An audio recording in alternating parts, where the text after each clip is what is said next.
पुढचे 6 महिने किंवा 5 महिने जे काही उरलेले आहेत काहीच नाही करणार आहे तुम्ही. हे जे 5-6 महिने आहेत ते असंच वेस्ट करणार आहे. अभ्यासाची जी मेथड आहे, ज्याला मी म्हणतो ऍक्टिव्ह रिकॉल सारखे मेथड येतात, ही कॉम्पिटिशन हाय आहे. या प्रत्येक प्रश्नाचं उत्तर मी या व्हिडिओमध्ये परत देणार आहे. डिटेल्स हे करू शकता. त्याचबरोबर तुम्ही मला मेसेज पण करू शकता. आणि प्रत्येक सब्जेक्टचे स्पेसिफिक काही कीवर्ड्स असतात, ते तुमच्याकडे ऑलरेडी लेक्चर सुद्धा मी अवेलेबल करून देत आहे. गाईज करायची तर स्वतः तरी रोज आन्सर लिहा. आय डझंट मीन की every student is not working hard. राज्यसेवेसाठी अपियर होणाऱ्या कॅन्डिडेटसाठी 1-2 मेजर नोटिफिकेशन आहे आणि त्या मेजर नोटिफिकेशनच्या अकॉर्डिंग आपलं प्लॅन कशा हिशोबाने राहायला पाहिजे, ठीक आहे, त्याच्याबद्दल पूर्ण डिस्कशन होणार आहे. मी तुम्हाला काही लाईव्ह डेमॉन्स्ट्रेशन देणार आहे ऑफ सर्टन थिंग्स. त्याच्यामुळे व्हिडिओ पूर्ण एंडपर्यंत बघा. त्याचबरोबर आता व्हिडिओची सुरुवात करूया. तर बघा, द फर्स्ट मेजर नोटिफिकेशन जे 22 जुलैला आलेलं आहे, त्याच्यामध्ये नोटिफाय केलं गेलं आहे की राज्यसेवासारखे जे काही MPSC थ्रू एक्झाम कंडक्ट करणार होते, ते सर्व एक्झाम्स जे आहे ते ऑफलाईन पद्धतीने, that is OMR based test होणार आहेत. हे तर आपल्याला माहित आहे. त्याचबरोबर OMR टेस्ट होणार. त्याचबरोबर असं अनाऊन्स केलं होतं की 2दा पेपर कंडक्ट होणार होते, ठीक आहे. जेव्हा ऑनलाईन पद्धतीने पेपरचं अनाउन्समेंट झालं होतं, तर त्या टाइमला म्हणण्यात आलं होतं की प्रिलिम्सचे पेपर्स जे आहेत ते वर्षातून 2दा कंडक्ट करणार आहेत. तर हे पण आता कॅन्सल झालेलं आहे. दॅट इज तुमचा आता पेपर जे आहे 2 वेळा होणार नाही. दॅट इज प्रिलिम्सचा पेपर एकदाच कंडक्ट होणार आहे. आणि मोस्ट प्रोबेबली आपल्याला जसं माहित आहे लास्ट इयरच्या अकॉर्डिंग मे किंवा आपण जूनमध्ये एक्सपेक्ट करू शकतो 2027 मध्ये आपलं राज्यसेवेचं पेपर, ठीक आहे. द सेकंड मेजर नोटिफिकेशन जे आयोगातर्फे आलेली आहे ती अशी आहे की आयोगाने जे इंटरव्ह्यूचे स्कोर होते, आपल्याला सर्वांना माहिती आहे की प्रिलिम्स, मेन्स आणि नंतर इंटरव्ह्यूच्या स्कोरमध्ये सर्टन चेंजेस आणलेले आहेत. आपल्याला थोडं आता 175 पर्यंत जो आहे मुलाखतीचा स्कोर दिसून येणार. So this is the second major notification. पण या सर्वांमधून आपल्याला आता काय माहित झालं? आपल्याला माहित झालं की बघा, राज्यसेवेची मोस्ट प्रोबेबली प्रिलिम्स होणार मे और जून मध्ये आपण एक्सपेक्ट करू शकतो 2027 मध्ये. तर जवळपास किती महिने राहिले? आज हा व्हिडिओ 23ला वगैरे काही 23 जुलैला अपलोड होणार. तर जवळपास 6 महिने म्हणा किंवा अप्रॉक्स आपण 5 महिने कन्सिडर करू शकतो. तर एक गोष्ट लक्षात घ्या, जर प्रिलिम्स आता मे किंवा जूनमध्ये होणार, तर तुम्ही स्वतःकडे थोडंसं अॅनालाइज करा, ठीक आहे. आता तुम्हाला दरवर्षी जेव्हा आपण प्रिलिम्सचा एक्झाम मेमध्ये किंवा जूनमध्ये देणार राहतो, तर मोस्ट प्रोबेबली आपला अभ्यास जो आहे प्रिलिम्स ओरिएंटेड ते जानेवारी किंवा डिसेंबर एंडपर्यंत सुरू करून घेतो. आपण जवळपास घेऊन घेऊ 15 डिसेंबरपर्यंत आपल्याला मेन्सचं अभ्यास सोडून प्रिलिम्सच्या अभ्यासाकडे लागतो. कारण की मे किंवा जूनमध्ये आपल्याला जनरली प्रिलिम्सचं पेपर असते. कारण की आपल्याला जवळपास 5 महिने तर आपल्याला त्या पूर्ण प्रिलिम्स झोनमध्ये येण्यासाठी लागतात, ठीक आहे. तर स्वतः एकदा विचार करा. आता तुमच्याकडे जून जुलै एंड आहे, ठीक आहे. जुलै एंड आलेला आहे. तुमच्याकडे स्कोप ऑफ इम्प्रूव्हमेंट किंवा तुम्हाला पुढचे 6 महिने किंवा 5 महिने जे काही उरलेले आहेत, ठीक आहे, त्याच्यामध्येच तुम्ही काहीतरी नवीन करू शकता. कारण की जनरली काय होते, आता तुम्ही जेव्हा जूनमध्ये किंवा मेमध्ये पेपर द्याल, तर what you will be prepare, तेच सेम पुस्तकं वाचणार आहे. लक्ष्मीकांत वाचणार आहे प्रिलिम्ससाठी, ठीक आहे. पॉलिटीसाठी आपलं झालं. त्याचबरोबर तुम्हाला वाचायचं असेल जॉग्रफीसाठी काही मुलं NCERT वापरतात, ठीक आहे. काही मुलं मराठीमध्ये प्रिपेअर करणारे मुलं काय वाचणार आहे, समाधान महाजन सरांची पुस्तक वाचणार आहे हिस्ट्रीसाठी, ठीक आहे. तेच तुम्ही सिमिलर पुस्तकं वाचणार आहे. तुम्ही काही एक्स्ट्रा इम्प्रूव्हमेंट करणार नाही, ठीक आहे. आता या वर्षीचा जेव्हा तुम्ही प्रिलिमचा पेपर पाहिले, तर तुम्हाला अॅनालिटिकल पेपर पण दिसून आलं, ठीक आहे. हे सर्व तुम्हाला दिसून आले. पण तुम्ही काय स्कोप ऑफ इम्प्रूव्हमेंट करणार? तुम्ही काहीच नाही करणार आहे. तुम्ही हे जे 5-6 महिने आहेत ते असंच वेस्ट करणार आहे. याच्यामध्ये एक मेजर स्कोप ऑफ इम्प्रूव्हमेंट जे तुम्हाला करायला पाहिजे ते पण टाइम वेस्टमध्येच घालवणार आहे. की क्लासेस जॉईन करू की नाही करू, आन्सर रायटिंग सुरुवात करायला पाहिजे की नाही, अशाच प्रश्नामध्ये तुम्ही राहणार आहे. का बरं मी असं म्हणताय? बघा काय असते, मोस्टली डिसेंबर टू जानेवारी मोस्टली प्रिलिम ओरिएंटेड तुम्हाला जायचं आहे. तर आज 23 जुलैला जेव्हा पेपर हा व्हिडिओ अपलोड होत आहे, तर जवळपास आपण कन्सिडर करू की 15 डिसेंबरच्या नंतर तुम्ही प्रिलिम्सच्या प्रिपरेशनला लागाल. तर आता हे तुम्हाला जे उरलेले जवळपास 5 महिने आहेत किंवा ठीक आहे 5 महिने आपण कन्सिडर करू, ठीक आहे. तर याच्यामध्ये तुम्ही काय करू शकता, तुम्ही या टाइममध्ये तुमचं मेन्सचं कंटेंटचं बिल्डअप करू शकता. तुमचे जे सब्जेक्ट झालेले नाही आहेत लास्ट टाइमच्या प्रीमध्ये, तुम्ही जिथे कमी पडले होते त्याचा अभ्यास करू शकता. त्याचबरोबर तुमच्या अभ्यासाची जे मेथड आहे, ज्याला मी म्हणतो ऍक्टिव्ह रिकॉल सारखे मेथड तुमच्या अभ्यासात आणू शकता. आन्सर रायटिंग तुम्ही डेली बेसिसवर करू शकता. कारण की जर तुम्ही हे इम्प्रूव्हमेंट करणार नाही, तर तुम्हाला जे प्रिलिम्सच्या नंतर जे काही मेन्स होते त्याच्यामध्ये डेफिनेटली प्रॉब्लेम येणार. का बरं असे म्हणताय? बघा कसं असते, प्रिलिम्सच्या नंतर आपल्याला जनरली एक टाइम पिरियड जर आपण अनालाइज केला तर कसं होते बघा. आता आपल्याकडे 5 महिने उरले, 15 डिसेंबर पर्यंत आपण प्रिलिम्सच्या तयारीला लागू. तर आफ्टर प्रिलिम्स आपल्याला मेन्स द्यायचं आहे. तर सपोज मे मध्ये प्रिलिम्सचं पेपर झालं, त्याच्यानंतर सप्टेंबर ऑक्टोबरमध्ये आपण एक्सपेक्ट करू शकतो की मेन्स द्यायचा आहे. जवळपास 4 ते 5 महिने राहतात आपल्याकडे, ठीक आहे. आणि एव्हरी GSला तुम्हाला या 4-5 महिन्यात प्रिपेअर करायचं आहे. त्याच्यामध्ये तुम्हाला एसी पण करायचं आहे, तुम्हाला आन्सर रायटिंग पण करायची आहे. सर्व तुमच्यासाठी नवीन राहू शकते. तर का बरं? कारण की तुम्ही हे जे उरलेले 5 महिने आहेत, दॅट इज आपली आता हा जुलैचा टाईम पिरियड टू आपलं डिसेंबर एंडपर्यंत तुम्ही याला प्रॉपरली युटिलाइजच नाही करणार. जेव्हा की तुम्हाला हा टाईम पिरियड तुमच्या मेन्सचं कंटेंट बिल्डअपसाठी यूज करायला पाहिजे. आन्सर GST तुमचं सिलेबस कंप्लीट पाहिजे, आन्सर रायटिंग पाहिजे, एसीचा कंटेंट पाहिजे. वाय? बिकॉज बघा, प्रिलिम्सच्या नंतर जो वेळ असतो ना, त्याच्यामध्ये जस्ट तुमची आन्सर रायटिंग आणि इम्प्रूव्हमेंट सेशन राहायला पाहिजे. नॉट द केस ज्याच्यामध्ये तुम्ही फर्स्ट टाइम सर्व गोष्टी बघणार आहात. बिकॉज तुमचं कॉम्पिटिशन हाय आहे. कारण की बरेचसे मुलं ऑलरेडी मेन्स कम्प्लिटेड राहतात. काही मुलं मेन्स देऊन राहतात आणि रिपीट करत राहतात. ऑब्व्हियसली इंटरव्ह्यू वगैरे नसेल झालं त्याच्यामुळे काही रिपीटर्स राहणार. UPSC ॲस्पिरंट ज्यांनी हजारपेक्षा जास्त म्हणण्यापेक्षा आपण ठीक आहे रिअलिस्टिक म्हणू, ठीक आहे 100, 200, 300 आन्सर जे प्रॅक्टिस केलेले ॲस्पिरंट राहतात ते पण या जर्नीमध्ये आहेत. तर तुमचं आन्सर आणि त्यांच्या आन्सरमध्ये जमीन आसमानचं आपल्याला डिफरन्स दिसून येणार. ठीक आहे. त्याचबरोबर एक गोष्ट लक्षात घ्या, तुम्हाला वाटत आहे की मुलं प्रिपेअर नाही करत आहे किंवा मुलांचं आता इझी पेजने चालू आहे. मी काही माझ्या जे स्टुडंट आहे त्यांचं दाखवते. तर हे बघा, एका मुलाचं आन्सर म्हणजे आपलं मार्कशीट आहे बघा. या मुलाचे मार्क्स आले 96. ठीक आहे, प्रिलिम्स पेपर 1 आणि कट ऑफ गेला 98, अराउंड 1.5 मार्क. ठीक आहे, यावर्षी तो मेन्स दिला असता. हाऊएव्हर का बरं चुकला? ठीक आहे, असं नाही म्हणत की मुलांनी प्रयत्न नसेल केला, प्रयत्न केला म्हणूनच 96 स्कोर करू शकला असता. ठीक आहे. तर बघा, तुम्हाला याच्यातून समजून येतं की कॉम्पिटिशन हाय आहे. मुलं बाउंड्रीवर जात आहेत, मुलांचा ऑलरेडी अभ्यास झालेला आहे. त्या कॉम्पिटिशन सोबत तुम्हाला करायचा आहे प्रयत्न. ठीक आहे. आता उरलेले 6 मंथला वेस्ट नको करा. परत मी तुम्हाला काही मेसेजेस दाखवते. ठीक आहे. मुलांना आणि त्याचबरोबर तुम्हाला सांगू देते, जे आमचे बॅचेसचे मुलं आहेत त्यांनी आन्सर्स रायटिंगची सुरुवात केलेली आहे. त्यांचं रेग्युलर आन्सर्स होत आहे. त्याचबरोबर आता बघा, जसं की हे का आहे की मेन्सची बॅच जॉईन करायची आहे. ठीक आहे, मेन्सचे बॅच आय विल मेसेज. ठीक आहे, मी याला सांगितलं. ठीक आहे, मुलं किती आतुरतेने आपल्या प्रिपरेशनसाठी इगर आहेत. ठीक आहे, हे आमचे स्टुडंटचेच मेसेजेस आहेत. ठीक आहे. जसं की यांनी विचारलं आहे की ठीक आहे मॅम, 2025चे आन्सर हँड रिटन मोडमध्ये तुम्ही प्रोव्हाइड करू शकता का? ठीक आहे. म्हणजे तुम्ही बघा, मुलांनी ऑलरेडी प्रिपरेशन चांगल्या प्रकारे सुरू केलेली आहे. त्याचबरोबर इथे पण बघा, ह्या मॅमनी पाठवलेलं आहे की आजचंच मेसेज आहे 23 जुलैचं. ठीक आहे. आता इथे काय दिलंय की MPSC साठी जे मेन स्पेसिफिक बॅच आहे. ठीक आहे, UPSC MPSC ट्रान्सफर केलेल्या बॅचसाठी तुम्ही काहीतरी इनिशिएटिव्ह घ्या. ठीक आहे, दॅट इज वन न्यूज. आणि तेच बरोबर आहे की ठीक आहे, एका मुलांनी प्रिलिम्स क्रॅक केली आणि आमची गायडन्स वगैरे होती त्याच्यामध्ये. ठीक आहे, हे सर्व याच्यातून काय समजून येतात, ही कॉम्पिटिशन हाय आहे. तुम्ही आता जे विचार करत आहे ना, उद्या क्लासेस घेणार किंवा मी परवापासून आन्सर रायटिंग करणार, मुलं ऑलरेडी प्रिपेअर करत आहेत. त्याचबरोबर एक गोष्ट लक्षात घ्या, तुम्ही कुठल्याही कोचिंगची टेस्ट सिरीज जॉईन करत असेल किंवा काहीही करत असेल, ठीक आहे, तरी ते लवकर डिसिजन घ्या. जे काही 4-5 महिने राहिले आहेत त्याच्यावर वर्क करा. Because student are already taking effort. ठीक आहे, मी आमच्याच बॅचचे सांगताय. ठीक आहे. त्याचबरोबर मला 2-3 पॉईंट परत सांगायचे आहे. बरेचसे मुलं आता काय करतायत, राज्यसेवा पण पेपर देत आहेत, कंबाईन सारखे एक्झाम्स पण देत आहेत.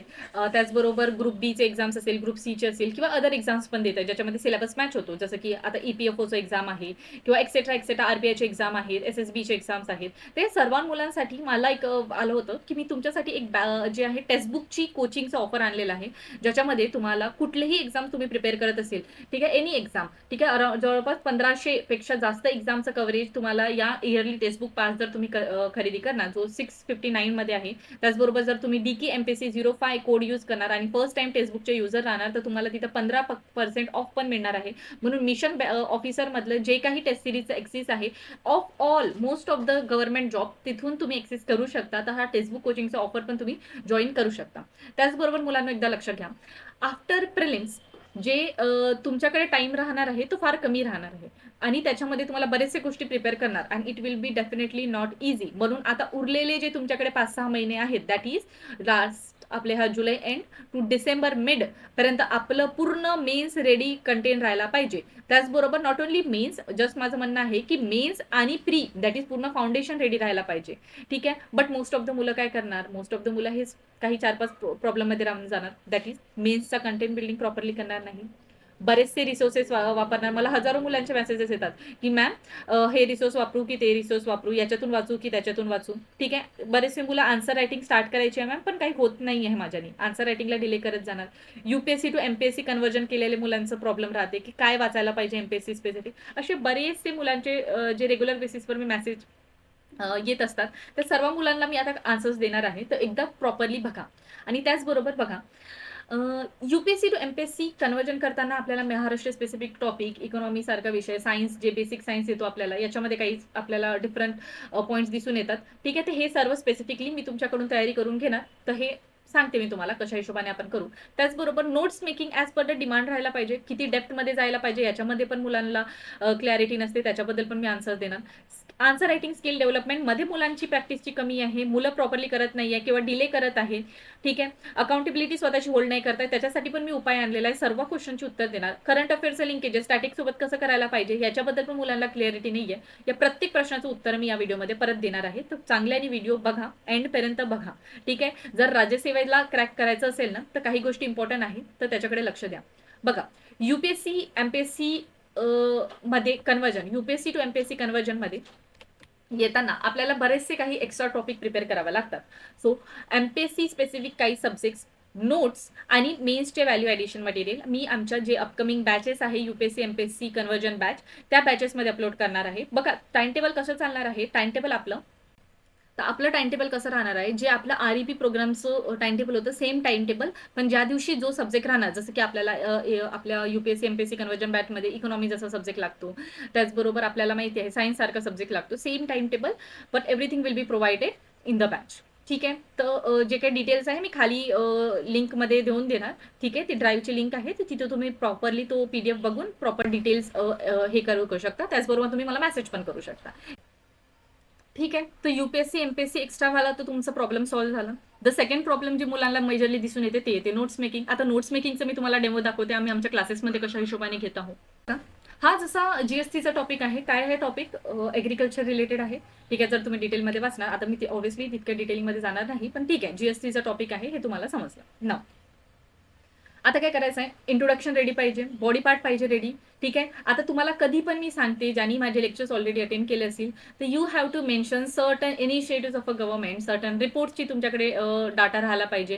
काही स्टेटमेंट बेस ऑलरेडी मेन्शन जे स्टेटमेंट असतात, ठीक आहे, जसं की ट्रिपल वेन आणि प्रत्येक सब्जेक्टचे स्पेसिफिक काही कीवर्ड्स असतात, ते तुमच्याकडे ऑलरेडी बिल्ड राहायला पाहिजे. ठीक आहे, जसं की ॲग्रिकल्चर रिलेटेड आहे, इश्यूज कोणते आहेत, इश्यूज लिहिताना स्ट्रक्चरल, इन्व्हायरमेंटल, एक्सेट्रा एक्सेट्रा, असं प्रॉपर कंटेंट तुमच्याकडे बिल्डअप राहायला पाहिजे. डाटा सेट तुमच्याकडे ऑलरेडी रेडी राहायला पाहिजे. हे कधी करणार तुम्ही? ठीक आहे, वेळ गेल्यानंतर करू शकता. ठीक आहे, पुढच्या वर्षी पण सिलेक्शन नाही होणार आणि असंच आयुष्याचे जे काही वर्ष आहेत असेच वेस्ट करणार. Sorry to be so rude in this video, but still this is a fact. तुम्ही आता पण प्रयत्न करत नाही आहात, तुम्ही पोस्टपॉन करत आहात. प्रोकॅस्टिनेशनवर तुमचं जास्त लक्ष आहे. प्रत्येक गोष्टी पोस्टपॉन करणं चालणार नाही. 27चं पेपर क्रॅक करायचं आहे, तर तुम्हाला काम करावं लागेल. आताच मी जेव्हा तुम्हाला हे सर्व मेसेजेस दाखवली, याच्यातून तुम्हाला समजू येते की हे काहीच मेसेजेस आहे. असे बरेचसे मुलांनी मला मेसेज केले आहेत. दॅट इज तुम्ही समजू शकता, वी आर न्यू, आमच्या बॅचची स्ट्रेंथ कमी आहे. ठीक आहे, obviously we are new and everything are certainly आपण म्हणू शकतो. ठीक आहे, पण ह्या सर्व मुलांनी still they are putting effort. ठीक आहे, तर असे जे मोठ्या कोचिंगमध्ये असेल तिथं हजारो मुलांनी ऑलरेडी प्रिपरेशन स्टार्ट केली असेल. तुम्ही करत काय आहात? ठीक आहे, सॉरी तेच आहे की आज मी का बरं अशी झाली आहे, बिकॉज डेली बेसिसवर मी तुम्हाला सांगते, बेसिसवर मी तुमच्या सर्वांसाठी टार्गेट अपलोड करत आहे. पण स्टुडंटचं काय रिॲक्शन आहे? स्टुडंट काहीच नाही. तुम्हाला मी रोज फ्रीमध्ये टार्गेट्स देत आहे, सो दॅट तुम्ही अकाउंटेबल राहणार. ठीक आहे, मुलांना ऑलरेडी मी सांगितलं आहे की तुम्ही आजचं टार्गेट अचीव केलं की नाही ते मला मेसेजमध्ये टाका. बट स्टील स्टुडंट करत नाही आहे. पण आय एम एक्स्ट्रीमली हॅपी जे मुलं एफर्ट्स टाकत आहेत. जसं की हे आमची एका मुलाची आन्सर रायटिंगचं आहे. बघा, त्या मुलांनी ही ॲटलिस्ट राईट. ठीक आहे, आपल्या लायनिंगचे पेजेस होते, त्यांनी आपला बॅचचाच मुलगा आहे हा. ठीक आहे, याला मी कशा हिशोबाने आन्सर लिहायला पाहिजे, ठीक आहे, अंडरलाइनिंग करायला पाहिजे, किंवा जे काही पॅटर्न असतो ना आपलं generally introduction, middle part, body part आणि कन्क्ल्युजन आपलं जे राहायला पाहिजे, त्याच्याप्रमाणे जे काही सजेशन होते मी त्याला दिले. पण at least the student has tried. ठीक आहे, याने आन्सर लिहिण्याचा प्रयत्न केला, कसाही लिहिला का असो ना, पण आन्सर त्याने लिहिलं. जे काही मी तुमच्यासाठी रोज प्रिलिमचे टेस्ट अपलोड करून देत आहे. ठीक आहे, ऑब्व्हियसली 19 सर्व मुलांना अवेलेबल होते, पण ॲटलिस्ट आय एम ट्राईंग की तुमच्यासाठी रोज डेली रेग्युलर बेसिसवर टेस्ट, त्याचबरोबर तुमच्यासाठी नेहमी आन्सर्स जे आहेत मेन्सचे ते कशा हिशोबाने लिहायला पाहिजे, त्याचे मॉडेल आन्सर्स, इवन तुम्हाला मॉडर्न आन्सरचे लेक्चर सुद्धा मी अवेलेबल करून देत आहे. ऑब्व्हियसली ते सर्व बॅचेसच्या मुलांसाठी आहे, बट फ्री जी मुलं नाही बॅचेस जॉईन करते त्या मुलांसाठी पण ऑलरेडी मी रोजचे टार्गेट्स देत आहे. ठीक आहे, ॲटलिस्ट ते तुम्ही फुलफिल करा. आन्सर्स लिहत आहात तर थोडंसं सांगा की आन्सर्स लिहत आहो, ॲक्टिव्हली पार्टिसिपेट करा या सर्व याच्यामध्ये. बट स्टील स्टुडंटला बसायचं नाही आहे. 2027चं एक्झाम पण असंच फेल व्हायचं आहे. ठीक आहे गाईज, आन्सर रायटिंगला थोडंसं टाइम लागते. रेग्युलर लिहाल तेव्हाच जाऊन तुमचे आन्सर्स व्यवस्थित होणार. म्हणून हे जे आपली डेली आन्सर रायटिंगची मॉड्यूल जे आहे, ज्याच्यामध्ये आपण रेग्युलर बेसिसवर आन्सर्स लिहिणार, ठीक आहे. त्याचबरोबर तुमच्या आन्सरची प्रॉपरली वीकली जे आन्सर्स लिहिणार त्याची टेकिंग होणार. डेली बेसिसवर तुम्हाला एक मॉडेल आन्सर्स प्रोव्हाईड करण्यात येणार. त्याचे काही सेशन्स पण राहणार आन्सर रायटिंगचे सेशन, ज्यांनी डेमो सेशन नसेल बघितला ते बघून घ्या कशा हिशोबाने आन्सर रायटिंगचे सेशन्स आहेत त्याच्यामध्ये, आणि प्रॉपरली प्रोग्रेस ट्रॅकिंग होणार. तुम्ही याला पण जॉईन करू शकता, ज्याच्याने तुमचं रेग्युलर बेसिसवर आन्सर रायटिंग होते. ऑब्व्हियसली जर तुम्हाला कुठली प्रिलिम्स किंवा मेन्सची बॅच नसेल जॉईन करायची, ॲटलीस्ट आन्सर रायटिंग जॉईन करून रेग्युलर बेसिसवर आन्सर लिहा. ठीक आहे, हेही नसेल जॉईन करायची तर स्वतः तरी रोज आन्सर लिहा, तेव्हा जाऊन कुठं तरी चेंजेस दिसणार. प्रिलिम झाल्यानंतर आन्सर रायटिंग करतो हे कुठेही चालणार नाही. प्रिलिम झाल्यानंतर मेन्सची प्रिपरेशन करतो हे चालणार नाही. आता UPSC सारखा पॅटर्न आलेला आहे. UPSCचे जे क्राऊड आहे ते MPSC कडे आले आहेत. मी बरेचदा मुलांना हेच सांगत आहे, तुम्हाला कॉम्पिटिशन हाय झालेला आहे. तर प्लीज गाईज, जे काही सांगत आहे पुढचे 6 महिन्यामध्ये जे काही मी इथे पॉईंट सांगितले या व्हिडिओमध्ये, त्याला इम्प्लिमेंट करा. Be ready with your mains as well as pre till December. Regular बेसिसवर आन्सर रायटिंग करा. रेग्युलर बेसिसवर टार्गेट जे देत आहे त्याला मी फॉलो करा. त्याचबरोबर आन्सर रायटिंग झाल्यानंतर त्याचबरोबर UPSC टू MPSC जर तुम्ही कन्वर्ट होत असेल, जे काही एक्स्ट्रा आहेत टॉपिक्स त्याला प्रॉपरली प्रिपेअर करा. ज्यांना बॅचेसमधून करायचे ते बॅचेसमधून पण करू शकतात. त्याचबरोबर आन्सर रायटिंग जर तुम्हाला रेग्युलर चेकिंग हवी असेल तर त्याच्यामध्ये पण तुम्ही आन्सर रायटिंगला पण आमच्याकडे जॉईन होऊ शकता. काही प्रश्न असेल तुम्ही मला कनेक्ट करा. ठीक आहे, तुम्हाला या पूर्ण प्रोग्रामची डिटेल मी लिंक्समध्ये देऊन देणार. पण एक गोष्ट तर प्रॉपरली करा. If you are not joining any batches or if you are not joining something, तर जे काही मी रेग्युलर बेसिसवर टार्गेट देत आहे ॲटलीस्ट त्याला चांगल्याने फॉलो करा. स्वतःला अकाउंटेबल ठरायचं आहे आता. ठीक आहे, एखादी क्लासेस किंवा एखाद्या मेंटर तुमच्यासाठी जर ऑल टाइम अवेलेबल नसेल तर स्वतःला अकाउंटेबल ठेवणं हे आपल्यावरच डिपेंड असते. So please do make sure की तुम्ही स्वतःला अकाउंटेबल आहात. ठीक आहे, तुमचे जे काही टार्गेट्स आहेत तुम्ही अचीव करत असेल तर ॲटलीस्ट मला सांगा. बाकी मेंटर्स नसेल पण मी आहे तर तुमच्यासाठी, मी तुमच्यासाठी इतके एफर्ट्स टाकत आहे, रोज तुम्हाला टार्गेट्स देत आहे, रोज तुमच्यासाठी आन्सर रायटिंगचे सेशन घेत आहे, रोज तुम्हाला बॅचेसमध्ये क्लासेस घेत आहे, पण तुम्ही काय करताय? तुम्ही तुमच्या साईडने काहीच एफर्ट करत नाहीये. बरेचसे मुलं एफर्ट नाही करतात. आय डझंट मीन की every student is not working hard, but most of the student is not working hard. I am damn sure. मग जसं डिसेंबर जान येतात ना, त्याच्यानंतर ते पॅनिक व्हायला लागतात आणि मग क्लासेस करायचे आहेत, मग मला पेपर सोडवायचा आहे याच्याकडे होऊन जातात. मग सेम मेन्सच्या टाइमला पण तसंच होते. आन्सर रायटिंग करायची आहे. म्हणजे UPSC ॲस्पिरंट आहे जे ऑलरेडी मेन्स दिलेले आहेत त्यांचं मग कुठं ना कुठं कॉम्पिटिशन फेस करावं लागते, आणि तेच तुम्ही समजू शकता की रिलेटिव्ह ग्रेडिंग कशा हिशोबाने राहणार. सो प्लीज मेक शुअर की एक्स्ट्रा एफर्ट्स तुम्ही टाकत आहात. जे काही इम्प्रूव्हमेंट सांगत आहे मी तुम्हाला त्याच्यावर वर्क करत आहे. All the best. काही डाऊट्स असेल तर तुम्ही मला कनेक्ट करू शकता. कुठल्याही सेशनला जॉईन करायचं असेल, त्याच्याबद्दल पण डिस्कशन करायचं असेल तर मला कनेक्ट करा. टेलिग्रामची link as well as entire details मी खाली अटॅच केलेलं आहे. All the best.